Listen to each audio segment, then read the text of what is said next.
Okay, let's go.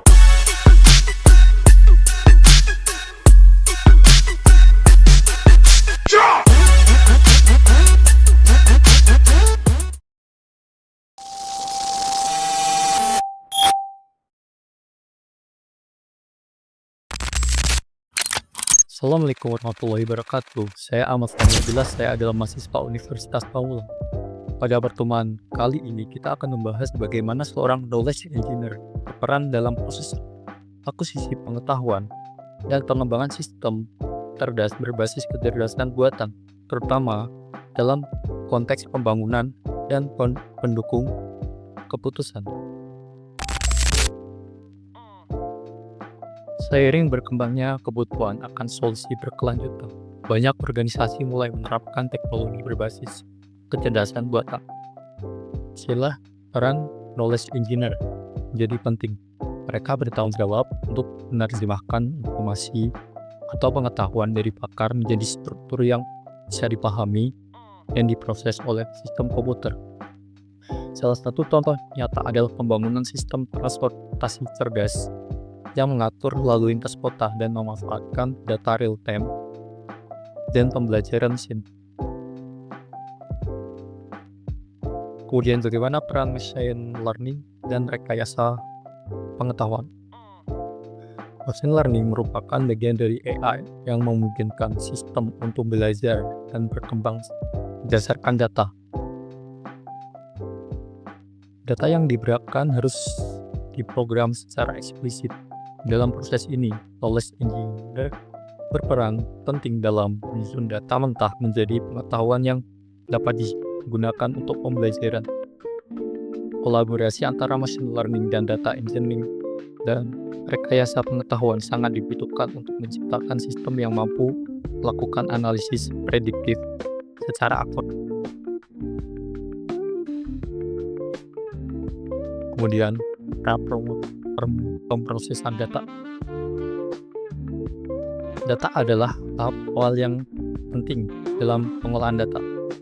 Ada 3 teknik utama dalam ini. Yang pertama yaitu pembersihan data, yaitu menghapus data yang rusak, duplikat atau tidak relevan.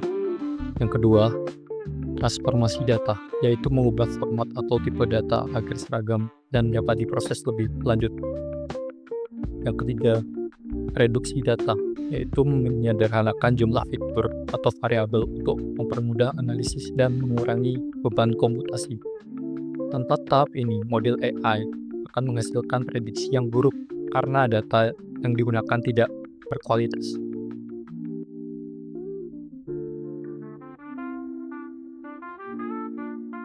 Kemudian apa pentingnya seleksi fitur? Seleksi fitur adalah proses memilih atribut-atribut penting dari sekumpulan data besar untuk meningkatkan performa algoritma pembelajaran mesin. Tujuannya adalah untuk mengurangi kompleksitas model, meningkatkan akurasi dan menghindari overfitting. Misalnya, dari ribuan kolom dalam sebuah dataset, hanya beberapa yang dapat benar-benar berpengaruh terhadap hasil analisis. Proses ini tidak hanya membuat model lebih efisien, tapi lebih dapat diandalkan.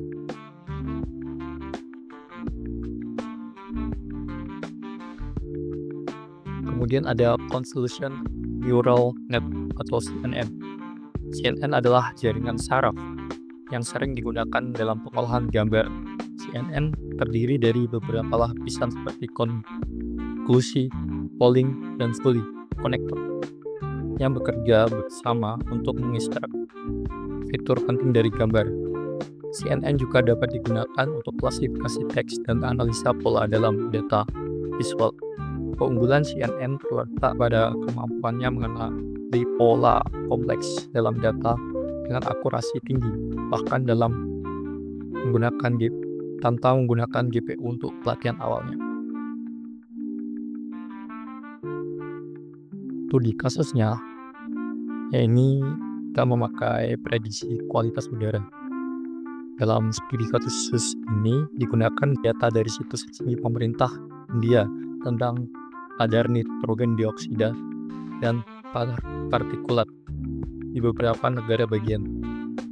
Langkah-langkah yang dilakukan antara lain yaitu pertama, mengumpulkan dan mengisi data mentah.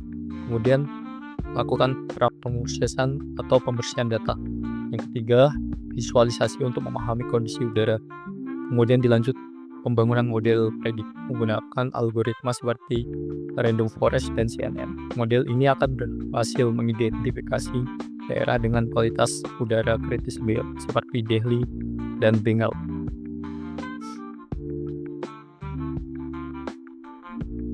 Evaluasi model. Evaluasi terhadap model dilakukan dengan menggunakan metrik seperti mean absolute error dan R2 score. Dari hasil evaluasi model mampu mencapai akurasi hingga 96% yang menunjukkan bahwa pendekatan ini sangat efektif dalam memprediksi kualitas udara. Validasi dapat dilakukan dengan data tahun berikutnya untuk memastikan keandalan model. Implementasi knowledge engineering. Knowledge engineering tidak hanya berhenti pada pembangunan model, tapi juga pada proses identifikasi variabel penting, penyusunan data, hingga penerapan dan pengambilan keputusan. Dalam konteks pembangunan berkelanjutan, proses ini dapat digunakan untuk mendeteksi daerah rawan polusi, memantau kualitas air, dan menyusun strategi intervensi berbasis data. Kemudian CNN dan IoT untuk pengawasan. Salah satu contoh implementasi adalah integrasi CNN dengan drone untuk pemantauan limbah. Drone mengambil gambar real-time dari area yang sulit dijangkau. Kemudian data tersebut diproses oleh CNN untuk mengklasifikasikan jenis sampah. Ini memungkinkan pemantauan lingkungan dilakukan secara otomatis dan efisien tanpa perlu kehadiran manusia di lapangan secara langsung. Evaluasi dan efisiensi. Metode ini terbukti efisien dalam mengurangi biaya, waktu, dan tenaga. Drones dengan sistem visual berbasis AI dapat menjangkau daerah-daerah yang tidak terjangkau manusia, seperti wilayah perairan atau area berbahaya. Dengan model yang telah dilatih, sistem bisa langsung mengklasifikasikan objek atau lingkungan secara akurat dan rentan. Kesimpulannya, seorang knowledge engineer berperan sebagai jembatan antara pakar dan akuisisi pengetahuan, pemrosesan data, serta pengembangan sistem yang mampu berpikir dan belajar. Implementasi knowledge engineering sangat luas, mulai dari pengelolaan lingkungan, deteksi penyakit, hingga pengambilan keputusan berbasis data dalam sistem pemerintahan atau industri. Terima kasih telah menonton video ini. Semoga informasinya dapat bermanfaat. Assalamualaikum warahmatullahi wabarakatuh.